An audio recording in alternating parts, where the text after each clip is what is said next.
Okay, start करते हैं।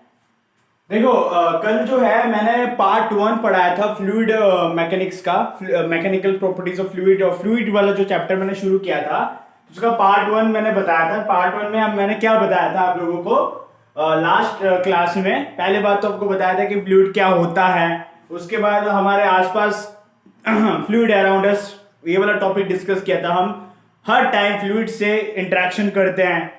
Also उसके बाद मैंने आपको डेंसिटी और प्रेशर के बारे में बेसिक टर्मिनोलॉजीज और फॉर्मूला समझाया था, ठीक है।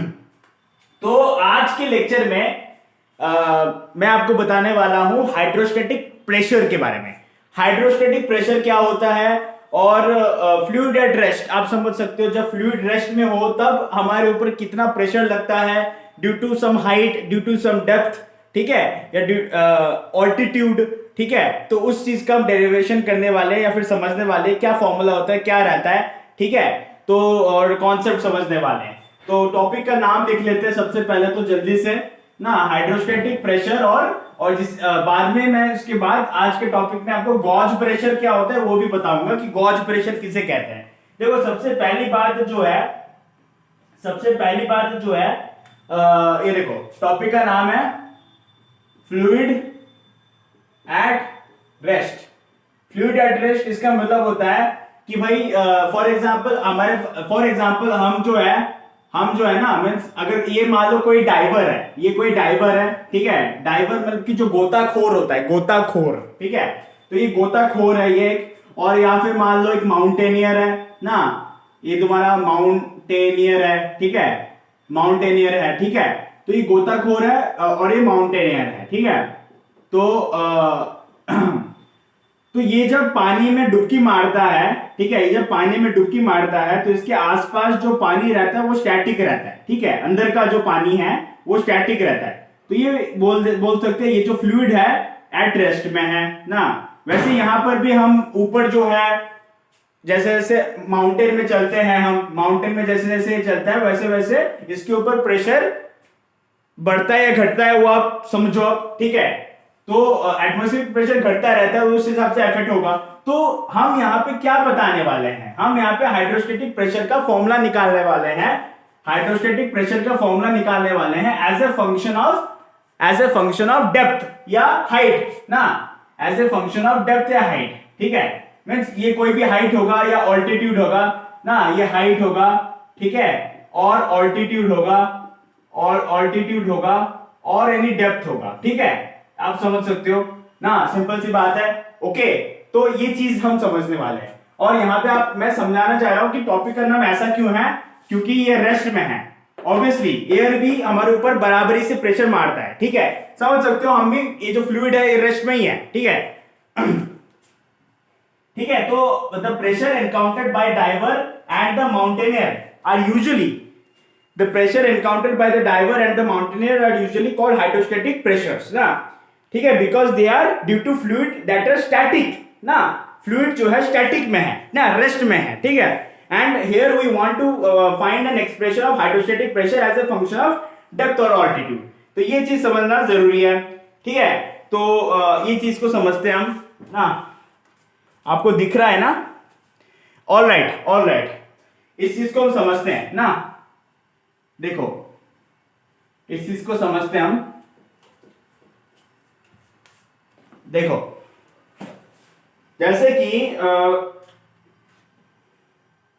The pressure encountered by the diver and mountaineer are usually called the pressure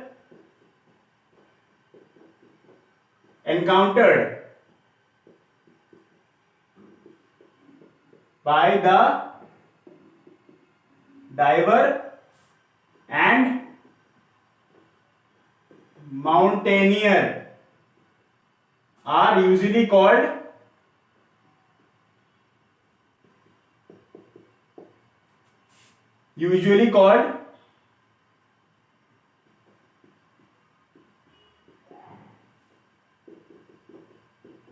hydrostatic pressure,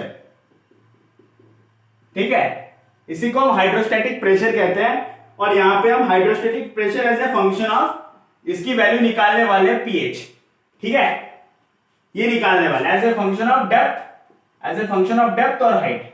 ठीक है, बेसिक सा बात ये है। अब यहाँ पे आप समझ सकते हो, यहाँ पे मैंने कंटेनर ले लिया, मान लो कि मैंने यहाँ पे कंटेनर ले लिया और यहाँ पे मैंने किसके अंदर एक इमेजिनरी सिलेंडर बना दिया और पानी है इसके अंदर। ठीक है, फ्लूइड है, पानी है इसके अंदर। ठीक है, यहाँ पे मैंने एक इमेजिनरी सिलेंडर बना दिया ऐसे करके, और आप समझ सकते हो कि ये इसे मैंने y1 दे दिया फॉर हाइट y1 और इसे मैंने y2 दे दिया। तो ये जो है हाइट लेवल 1 पे है, लेवल 1 पे है ये लेवल 2 पे है। इस लेवल पे प्रेशर की वैल्यू है P1, इस लेवल पे प्रेशर की वैल्यू है P2। ठीक है, आप समझ सकते हो। अब आप बताओ, और ये जो एरिया है ना, मान लो कि अब आप दो लेवल ले सकते हो, दो लेवल है। अब ये जो एरिया है ये एरिया ए है। ठीक है, ये जो एरिया है ये एरिया ए है, प्लेन एरिया है। ठीक है, समझ सकते हो इस चीज को। अब इस एरिया पे इस ऊपर वाले पानी के द्वारा फोर्स लगेगा। ठीक है, तो ये वाला जो एरिया है इसके ऊपर ये जो फोर्स लग रहा है, यहाँ पे एक फोर्स कंपोनेंट में लगा रहा हूं F1 ना। ये जो फोर्स F1 कंपोनेंट है ये ऊपर वाले पानी के वजह से लग रहा है, और ये वाले नीचे वाले जो सरफेस लेवल 2 में जो एरिया है, इस एरिया के ऊपर इमेजिनरी है, अंदर मैंने कुछ डाला नहीं है ना। ये वाला जो लेवल है इसके ऊपर फोर्स लग रहा है इसके ऊपर के पानी की वजह से। ठीक है, समझ सकते हो। मींस यहाँ पे देखो F1 acts at the top surface of the cylinder is due to the water above the cylinder. Similarly, force F2 acts at the bottom surface of the cylinder is due to water below the cylinder. ये नीचे की पानी की वजह से हो रहा है, इसके जो नीचे का पानी है ना, आप समझ सकते हो। यहाँ पे ये F1 है और ये ऊपर की तरफ जो है ये F2 है ना। ये ऊपर की तरफ जो लग रहा है इधर ये F2 है ना, नॉर्मल रिएक्शन फोर्स है। ठीक है, आप ऐसे समझ सकते हो। मींस ये देखो ये ओके या वैसे समझ सकते हो। और कुल मिला के यहां पे ग्रेविटी का फोर्स भी लग रहा है mg, कुल मिला के यहां पे mg भी लग रहा है ना। तो एक क्लियर डायग्राम बनाते हैं ना, एक क्लियर डायग्राम बनाते हैं। कुल मिला के जो फोर्स है एक F1 है, और इसी पॉइंट में आप ले सकते हो, मान लो एक सिंगल पॉइंट ले लिया, इसी पॉइंट में फोर्स एक F2 है। ठीक है, और इसी पॉइंट में नीचे भी एक और फोर्स है, वो है mg है। तो इससे आप क्या बना सकते हो, इससे आप ये बना सकते हो कि जो F2 है ना, ठीक है, ये मैंने उल्टा लिख दिया कि ये F2 है ना, क्योंकि ये नीचे के सरफेस के द्वारा लग रहा है। आप बात को समझो। और ये वाला जो है ये F1 है ना, क्योंकि ये ऊपर के सरफेस के द्वारा लग रहा है, लेवल 1 के द्वारा लग रहा है। आपको समझ में आ रहा है ना मैं क्या कह रहा हूं? या यहाँ पे ये जो है ये लेवल 1 के द्वारा लग रहा है, ये वाला जो लेवल 1 है ना इसके द्वारा F1 फोर्स लग रहा है, और ये वाला जो लेवल 2 है इसके द्वारा F2 फोर्स लग रहा है। ये वाला क्यों लग रहा है? क्योंकि इसके ये जो लेवल 2 है इसके नीचे जो पानी है ये अपथ्रस्ट दे रहा है ना, और ये वाला जो लेवल 1 है इसके ऊपर वाला जो पानी का लेयर है वो नीचे की ओर फोर्स लगा रहा है। तो ये F1 है, ये F2 है, और ये जो ग्रेविटी है, ग्रेविटी तो नीचे लगता है हमेशा, तो mg है। तो इसी हिसाब से मैंने बनाया। तो ऐसा आप लिख सकते हो, यहाँ पे आप लिख सकते हो F2 इज इक्वल टू में mg प्लस F1। आप ये एक्सप्रेशन लिख सकते हो। ठीक है, ये एक्सप्रेशन आप लिख सकते हो। अब आपको अच्छे से पता है, अब आगे बढ़ते हैं हम। आपको अच्छे से पता है कि यहाँ पे ये वाला मिटा रहा हूं मैं। ठीक है, आपको अच्छे से ये बात पता है कि यहाँ पे हमने कल डिराइव किया था फॉर्मूले ना, तो फॉर्मूले हमने डिराइव किया था। तो आपको पता है कि देखो F1 फोर्स के लिए एरिया A है और इसमें प्रेशर कितना है? P1 है। इस वाले के लिए लेवल 1 के लिए प्रेशर P1 है और F1 फोर्स लगा रहा है। तो आप क्या लिख सकते हो? F1 को क्या लिख सकते हो? इज इक्वल टू में क्या लिख सकते हो? P1 into A। सिमिलरली आप क्या लिख सकते हो? F2 फोर्स के लिए आप ये लिख सकते हो ऑब्वियसली, क्योंकि ये फॉर्मूला कल मैंने आपको बताया था, फोर्स अपॉन में एरिया ना, यूनिफॉर्म है, यूनिफॉर्म एरिया, तो यूनिफॉर्म प्रेशर के लिए ये फॉर्मूला होता है। तो यहां पे आप लिख सकते हो क्या? P2A। ठीक है, और उसके बाद यहां पे बस आपको पुट करना है, और एक चीज और आपको करना पड़ेगा, आपको जो मास होगा ना, ऑलवेज से रो का फॉर्मूला भी अभी आपको मैंने कल ही बताया था, m बटे में v होता है। तो मास होता है वो रो बटे में v, क्योंकि यहाँ पे यूनिफॉर्म वाला ही केस है, क्योंकि एरिया यूनिफॉर्म है। तो यहाँ पे आप ऐसा लिख सकते हो F1, पहले तो अपने F1 F2 की जगह पे वो पुट कर दिया, P1 ना, ये पुट कर दिया, फिर आपके पास ये एक्सप्रेशन आ गया एक्चुअली में ना, P1 है, आपने एक्सप्रेशन पुट किया ना, प्लस में mg, mg की जगह पे आपने ये लिख दिया रो वी लिख दिया आपने ना, अब रो वी लिख दिया आपने mg की जगह पे रो vg। अब यहां पे क्या कर दिया P2A इज इक्वल टू में P1A प्लस में, अब रो का मतलब क्या होता है, रो तो रो ही रहेगा और जी का जी रहेगा, ठीक है, लेकिन ये v जो है ये चेंज हो जाएगा, तो ये क्या हो जाएगा एरिया इंटू में हाइट ना, एरिया इंटू में हाइट, ठीक है, मतलब कि ये जो एरिया है ए और ये जो हाइट है, ये जो हाइट दिख रहा है ना आपको